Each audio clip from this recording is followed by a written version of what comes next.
anak-anak, Assalamualaikum warahmatullahi wabarakatuh. Apa kabar semuanya? Semoga senantiasa dalam keadaan sehat walafiat dan tetap bersemangat.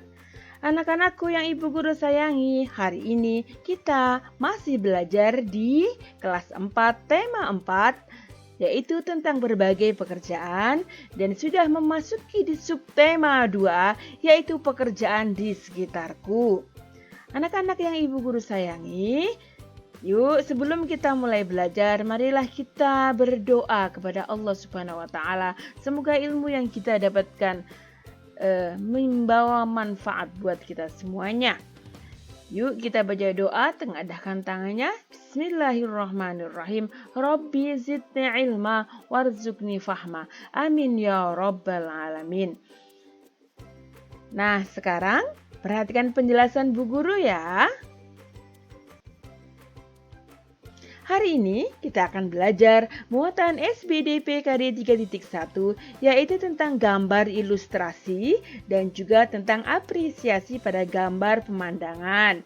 Dan kita akan belajar muatan IPS KD 3.3 tentang jenis pekerjaan dalam kegiatan ekonomi dan kegiatan ekonomi pada proses penjualan sayur.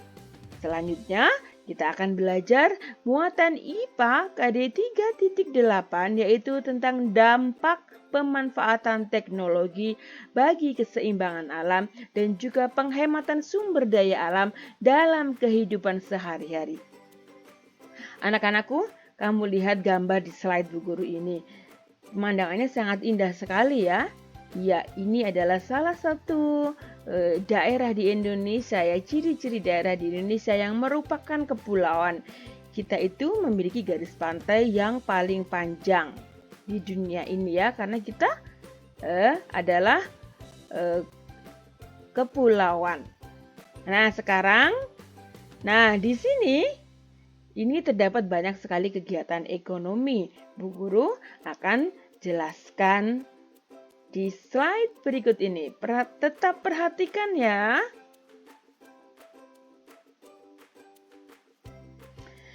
Nah, dampak pemanfaatan teknologi pada keseimbangan alam. Anak-anak, salah satu pekerjaan yang memanfaatkan teknologi itu adalah nelayan. Saat ini, para nelayan sudah menggunakan kapal bermesin yang dilengkapi dengan GPS atau Global Positioning System untuk melacak keberadaan ikan. Nah, akan tetapi untuk meningkatkan hasil tangkapannya, ada nelayan yang masih menggunakan bom ikan dan pukat harimau. Ya, pada pertemuan yang lalu Bu Guru sudah memperlihatkan kepada kamu video tentang pukat harimau. Nah, pada saat ini kedua peralatan tersebut dilarang penggunaannya karena menimbulkan dampak negatif terhadap lingkungan. Misalnya dapat merusak terumbu karang. Ya, akibat buruk yang ditimbulkan penggunaan bom dan pukat harimau yaitu menyebabkan hancurnya terumbu karang yang menjadi habitat ikan atau tempat hidup ikan. Nah, penggunaan pukat harimau ini menyebabkan ikan-ikan kecil ikut terjaring sehingga kelangsungan hidup ikan ini menjadi terancam. Ya, ini sekarang dilarang di Indonesia. Oleh karena itu, para nelayan sebaiknya memperhatikan hal-hal berikut supaya keseimbangan alam tetap terjaga. Yang pertama adalah tidak menangkap ikan secara besar-besaran. Dan yang kedua, tidak menggunakan bahan peledak atau racun. Ya, akan mengakibatkan itu tadi terumbu karangnya rusak dan ikan-ikan yang kecil semuanya ikut mati. Kemudian yang ketiga, tidak menggunakan pukat harimau. Dan yang keempat, bisa memperkirakan daur hidup ikan. Nah, di Indonesia ada nelayan yang masih menggunakan peralatan tradisional untuk menangkap ikan. Ada pula yang sudah memanfaatkan teknologi modern. Nah, perbandingan nelayan tradisional dan modern dilakukan. Kita dapat melihatnya dengan menggambar diagram Venn. Nah, sekarang perhatikan ya. Diagram Venn ini akan menampilkan perbedaan sekaligus persamaan dua hal tersebut. Nah, berikut contoh diagram Venn antara nelayan tradisional dan nelayan modern. Nah, ini adalah diagram Venn, ya. Nelayan tradisional, dia itu pergi melaut pada malam hari. Ini perbedaannya terlebih dahulu ya, Bu Guru akan bacakan. Nah, kalau nelayan tradisional pergi melaut pada malam hari, maka nelayan modern pergi melaut kapan saja dia mau. Nelayan tradisional biasanya menggunakan sampan, ya, dan memanfaatkan angin darat dan angin laut. Kemudian nelayan modern itu menggunakan kapal besar yang bermesin. Ya, ini menggunakan sampan atau perahu layar yang memanfaatkan angin darat dan angin laut. Kalau nelayan tradisional itu tidak bisa melaut terlalu jauh, jadi dia hanya ada di sekitar pantai saja. Tetapi nelayan modern karena dia kapalnya bermesin, maka bisa berlayar ke lautan lepas, laut yang sangat dalam. Nelayan tradisional tidak menggunakan radar, dia menggunakan jaring atau jala saja ya. Kemudian kalau nelayan modern dia menggunakan radar atau GPS tadi ya, sehingga sonarnya itu akan memantulkan tahu di mana tempat-tempat ikan yang banyak. Kemudian nelayan tradisional tidak membutuhkan bahan bakar ya, karena tadi tidak memakai mesin, dia hanya memakai layar dan memanfaatkan angin darat dan angin laut. Kemudian nelayan modern membutuhkan bahan bakar. Ya, dan ini bisa mengakibatkan juga polusi.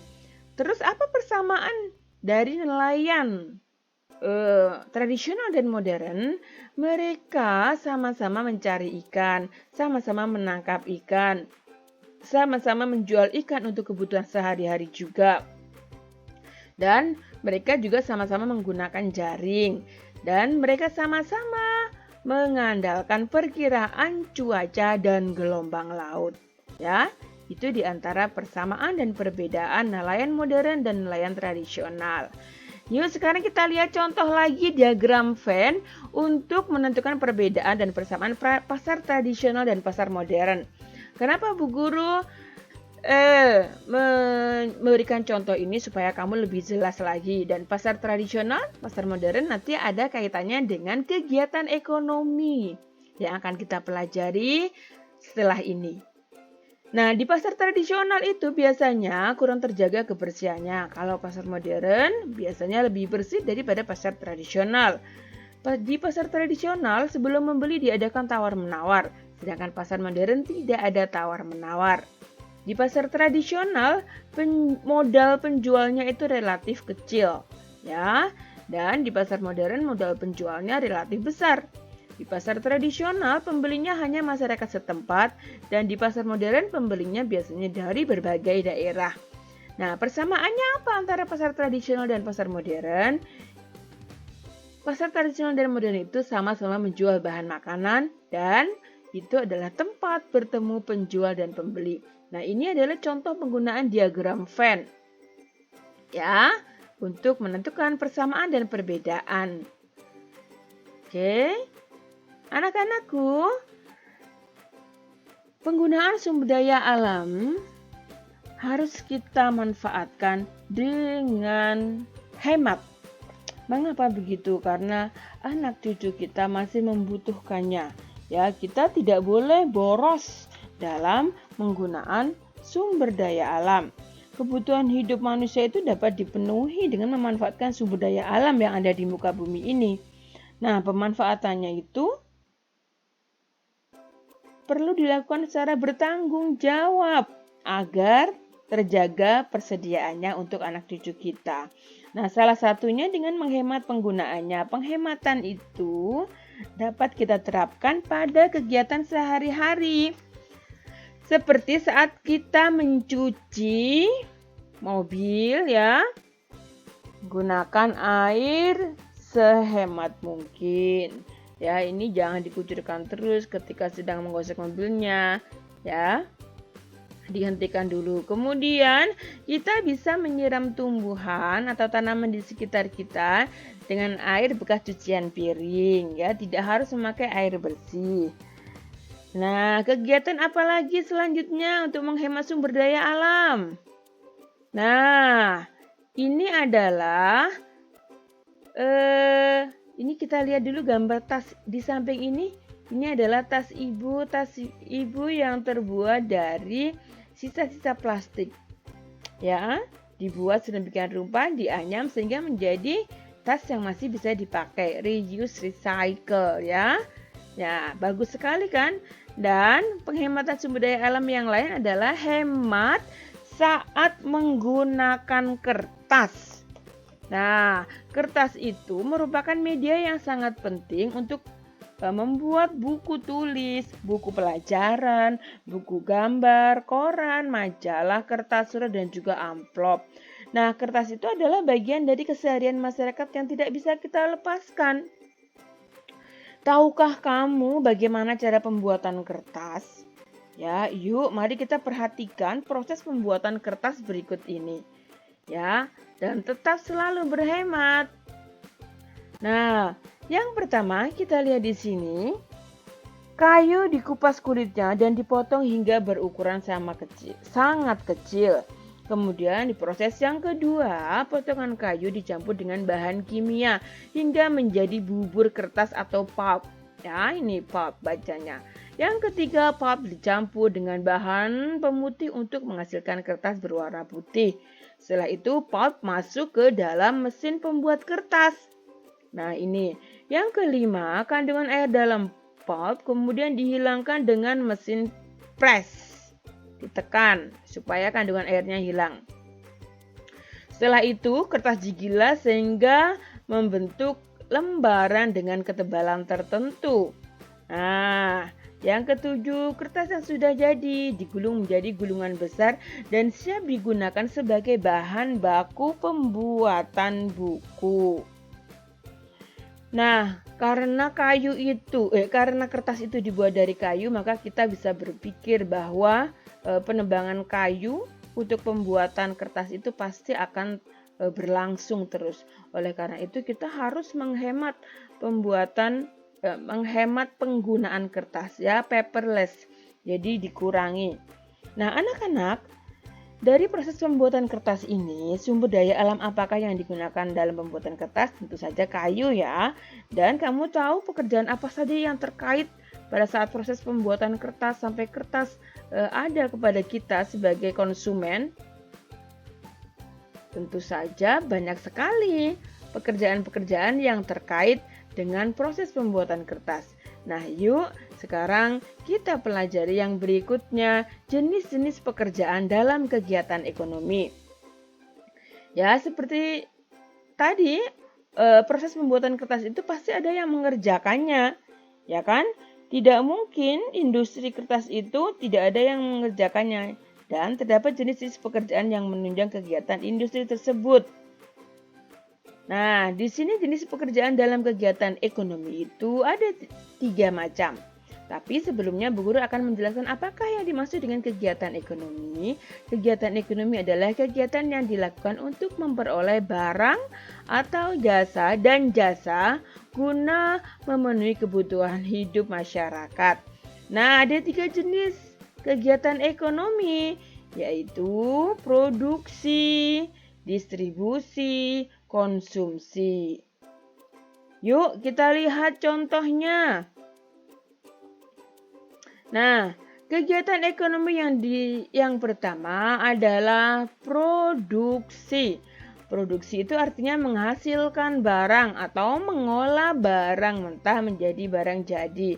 Nah, pekerjaan yang terkait dengan kegiatan produksi ini misalnya adalah petani. Di sini dia menghasilkan barang. Yuk yang lain apa coba? Ada penjahit, ya kan, dia menghasilkan bahan jahitan.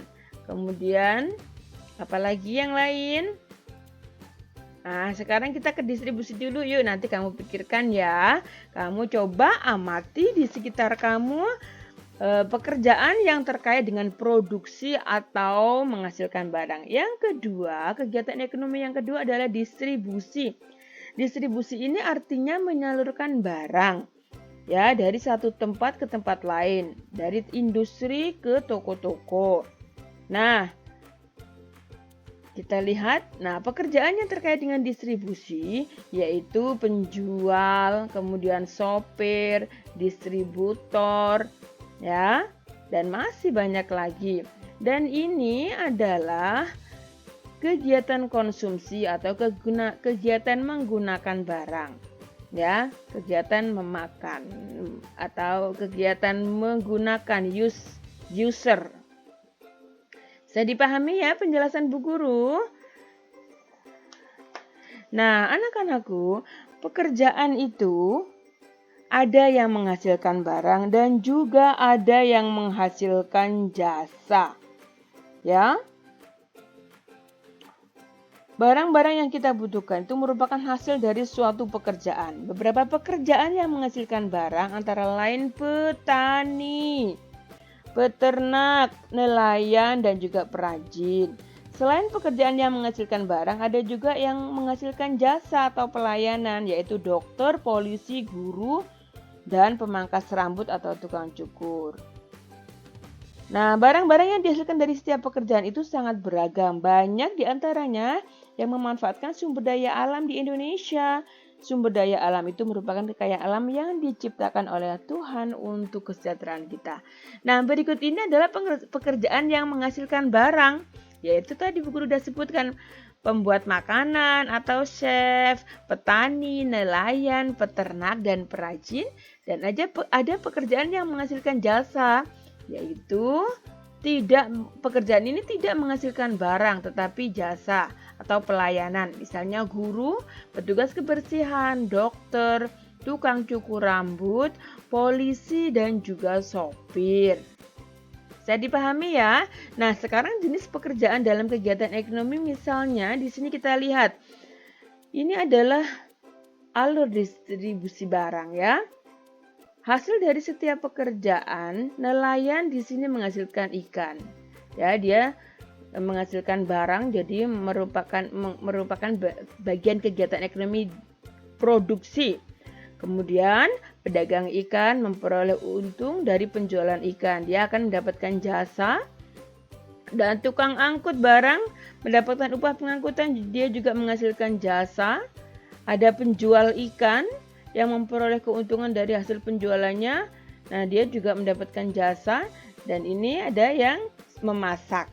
Ya, memasak dia menghasilkan barang dan juga jasa, menghasilkan hasil masakan dan juga jasa kepintaran atau ilmu memasaknya atau chef. Dan kita sebagai yang memakan ikan disebut dengan konsumsi atau konsumen. Orang yang menghasilkan barang disebut produsen, yang mendistribusikan barang ini disebut distributor, dan yang memakan atau yang menggunakan disebut konsumen, dan kegiatannya disebut konsumsi. Oke anak-anak, bisa dipahami kan?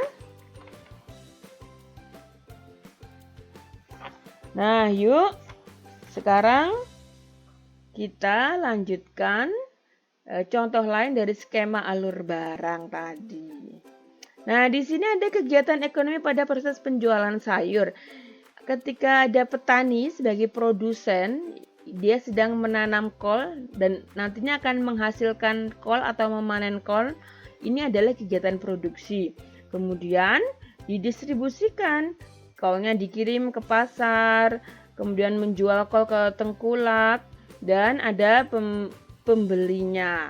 Ada penjual ecerannya, dan ini disebut dengan kegiatan distribusi. Dan ketika kita memakan sayuran tersebut, ini adalah kegiatan konsumsi. Ya, jadi kegiatan ekonomi ada berapa tadi? 3 macam, yaitu produksi, distribusi, dan konsumsi. Bisa dipahami ya? Oke anak-anak, sekarang kita akan belajar tentang gambar ilustrasi. Ilustrasi itu artinya adalah gambar berupa foto atau lukisan untuk memperjelas isi buku, karangan, dan sebagainya. Nah, ini contohnya yang kemarin Bu Guru tentang cerita semut, dan belalang ya. Ini adalah contoh gambar ilustrasinya.